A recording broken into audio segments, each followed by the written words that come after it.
তো বন্ধুরা দেখো, আজকে আমি কত বড় একটা ঝিঙে তুলেছি। আর এখানে দুটো চিচিঙ্গা তুলেছি। এই একটা বেঁকে আছে আর একটা সোজা। দুটো চিচিঙ্গা, দুটো করলা, একটা লাউ, তারপর কত পরিমাণে পাকা লঙ্কা তুলেছি, বেগুন তুলেছি কত, দুটো ভেন্ডি তুলেছি। আর এখানে 12 মাসি দেখুন সিম, এই গরমের মধ্যেও দুটো সিম তুলেছি শুক্তো হওয়ার জন্য। আর কত পরিমাণে বেগুন তুলেছি দেখুন, আর চেরি টমেটো।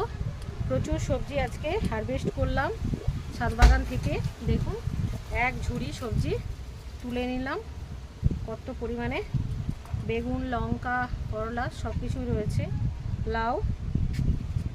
তো এই গরমে লাউ ডাল হবে, ঝিঙে আলু পোস্ত হবে, চিচিঙ্গা ভাজা এবং করলা আলু ভাজা, বেগুন ভাজা।